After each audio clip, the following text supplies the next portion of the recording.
5 minutes de français avec Pierre.com. Bonjour à toutes et à tous et bienvenue dans 5 minutes de français. Aujourd'hui, je suis avec Sébastien. Salut Sébastien, comment ça va? Salut Judith, salut tout le monde. Ça va très bien, merci, et toi? Très bien aussi. Et aujourd'hui, on va parler d'un sujet que les étudiants de français adorent et qui les désespère parfois. Les mots français intraduisibles. Mais avant de commencer, j'ai une petite question pour vous qui nous écoutez. Que signifie le terme bon vivant? A. Une personne en bonne santé. B. Une personne qui aime profiter des plaisirs de la vie. C. Une personne qui est très sympathique. Petit indice, Judith est une bonne vivante. C'est vrai, je vous donnerai la bonne réponse à la fin de l'épisode. Allez, entrons dans le vif du sujet. D'abord, qu'est-ce qu'on appelle exactement un mot intraduisible? C'est un mot qui existe dans une langue, mais qui n'a pas de traduction directe en un seul mot dans une autre langue. Pour l'expliquer, on est obligé d'utiliser une phrase entière. Et le français en a un paquet. On va commencer avec un mot très connu, terroir. Ah oui, celui-là, il pose problème. On le traduit parfois par land ou soil en anglais, mais ce n'est pas suffisant. Non, parce que le terroir, ce n'est pas seulement la terre, c'est aussi le climat, la géographie, le savoir-faire local et même la culture d'une région. C'est pour ça qu'on parle souvent du terroir pour le vin ou le fromage. Le goût est directement lié à l'endroit où le produit est fabriqué. Oui, tout à fait. Un autre mot très célèbre, dépaysement. Ah, celui-là, je l'adore. Le dépaysement, c'est cette sensation qu'on ressent quand on change complètement d'environnement. Oui, quand on voyage, par exemple, on ne reconnaît plus les paysages, la langue, les habitudes, et ça peut être agréable ou un peu perturbant. En anglais, on peut dire a change of scenery, mais ça ne transmet pas tout à fait la même émotion. Non, parce que dans dépaysement, il y a aussi l'idée de sortir de ses repères, de son quotidien. Un autre mot très français, flâner.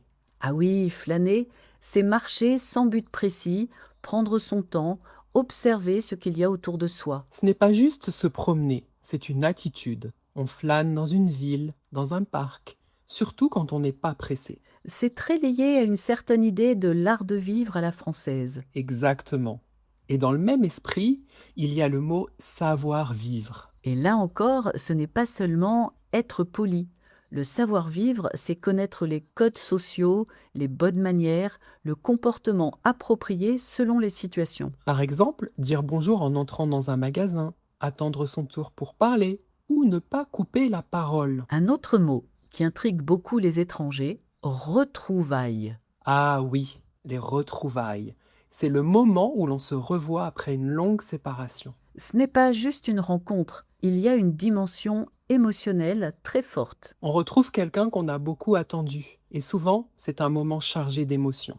Continuons avec un mot très utile au quotidien, bricolage. Ah, le bricolage, c'est l'art de réparer ou de fabriquer quelque chose soi-même, souvent avec les moyens du bord. Oui, ce n'est pas forcément très professionnel, mais ça fonctionne. Et le verbe bricoler peut aussi être utilisé au sens figuré, quand on fait quelque chose de manière un peu improvisée. Par exemple, j'ai bricolé une solution. Bon, revenons à ta question du début, Judith. Tu demandais que signifie le terme bon vivant.